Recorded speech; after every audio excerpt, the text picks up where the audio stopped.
اب محبت کرنی اللہ سے، میں اللہ سے محبت کرتا ہوں، دلیل کیا ہے اللہ سے محبت کرنے کی کہ میں اللہ سے محبت کرتا ہوں؟ کوئی دلیل تو ہونی چاہیے۔ آل محمد نے ہمیں دلیل بتائی زیارت جامعہ کبیرہ میں، من احبکم فقد احب اللہ، جس نے آپ سے محبت کی اسی نے اللہ سے محبت کی۔ من ابغضکم فقد ابغض اللہ، جس نے آپ سے دشمنی کی اس نے اللہ سے دشمنی کی۔ من والاکم فقد والا اللہ، جس نے آپ سے دوستی کی اس نے اللہ سے دوستی کی۔ من عاداکم فقد عاد اللہ، جس نے آپ سے دشمنی رکھی اس نے اللہ سے دشمنی رکھی۔ من عرفکم فقد عرف اللہ، جس نے آپ کو پہچان لیا اس نے اللہ کو پہچان لیا۔ من جہلکم فقد جہل اللہ، جو آپ لوگوں کو نہیں پہچان سکا وہ اللہ کو بھی۔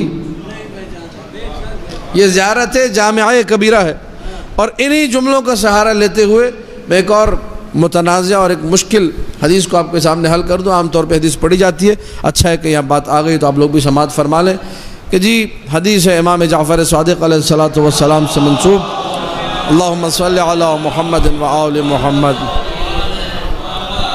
یہ منسوب یعنی اس کی نسبت دی جاتی ہے یا نہیں معلوم نہیں ہے، نسبت دی جاتی ہے۔ حدیث کی سند معلوم نہیں ہے، ضعیف حدیث ہے۔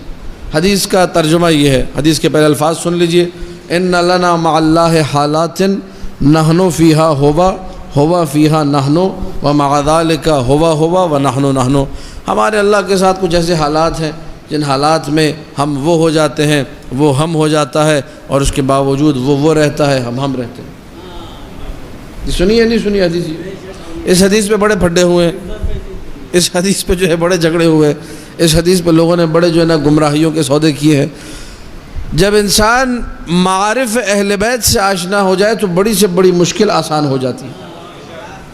اب ہمیں سند سے بھی فی الحال کوئی سروکار نہیں، سند میں نے بتا دیا ضعیف، معتبر روایت نہیں ہے، لیکن ضروری تھوڑی ہے کہ جو بھی چیز ضعیف ہو وہ غلط بھی ہو۔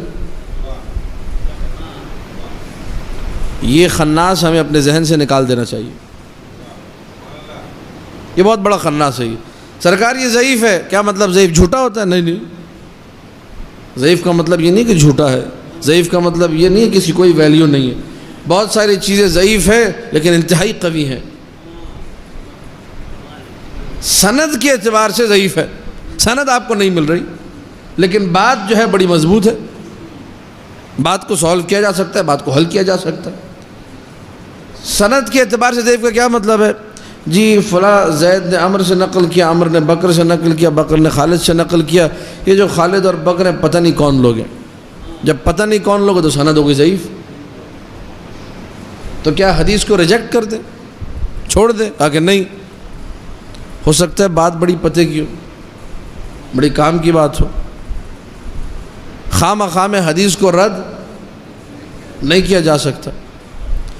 تو یہ جملہ ذہن نشین کر لیجئے کہ ہر ضعیف کبھی بھی غلط نہیں ہوتا۔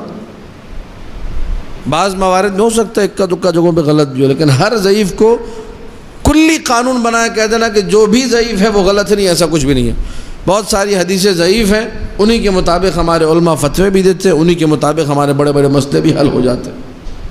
اب یہ حدیث ضعیف ہے، ان لنا مع اللہ حالات، ہمارے اللہ کے ساتھ کچھ ایسے حالات ہیں، نحن فیہا ہوا، ہم ان حالتوں میں وہ ہو جاتے ہیں، یعنی اللہ ہو جاتے ہیں، اور اللہ ان حالتوں میں ہم ہو جاتا ہے، اور اس کے باوجود وہ رہتا ہے اور ہم رہتے ہیں۔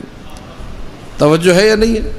اب کسی شاعر نے شعر بنا دیا، 14 میں خود کو ڈھال کے پتہ نہیں 14 سے کہہ دیا، اور ایک لمبی چوڑی کہانی بنا دی۔ یہ ڈھالنے ڈھولنے کا معاملہ ہمارے پاس نہیں ہے، ہم لوگ خدا کے کسی جسم کے قائل، یہ تو ہمارے عقیدے کے خلاف ہے۔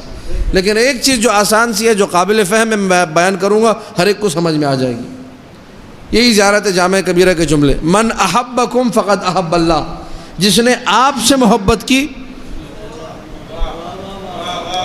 ایک ہو گئے یا نہیں ہو گئے؟ یہ وہ حالت ہے، ایک ہو گئے۔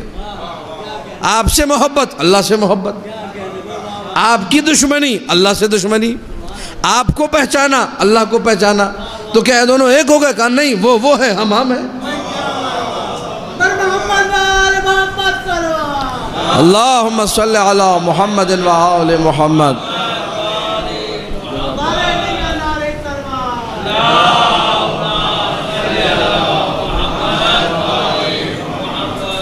توجہ ہے یا نہیں ہے؟ تو جب یہ حدیث اتنی آسانی سے حل ہو رہی ہے تو کہیں اور جانے کی ضرورت تھی؟ کون سی حالتیں ہیں جن میں ہم وہ ہو جاتے ہیں؟ وہ ہم وہی حالتیں ہیں. وہ ان سے محبت کی، بس اللہ سے محبت کی. ان سے دشمنی رکھی، اللہ سے دشمنی رکھی. ان کو پہچان لیا، اللہ کو پہچان لیا. ان سے اگر نادان رہے، جاہل رہے تو کبھی خدا کو نہیں سمجھ سکتے. اور معصومین نے ایک نہیں کئی مقامات پر کہا بنا عبد اللہ، ہمارے ذریعے اللہ کو پہچانا گیا. اگر ہم نہ ہوتے تو کوئی بھی اللہ کو نہ پہچانتا. بنا عبد الرحمن، ہمارے ذریعے سے رحمان کی پرستش کی گئی، عبادت کی گئی. ہم نہ ہوتے تو کوئی عبادت نہ کرتا. تو جو معرفت خدا کا روئے زمین پہ سب سے بہترین ذریعہ ہے وہ محمد و آل محمد ہیں. تبھی ان کی محبت کو معیار قرار دیا گیا. اگر تم نے ان سے محبت کی تو گویا اللہ سے محبت کی ہے. اگر تم دعوی محبت رکھتے ہو، اطاعت بھی ان کی کرو اور محبت بھی ان سے کرو، خدا خود تم سے محبت کرے گا، ساری جزائیں تمہارے نام کر دے.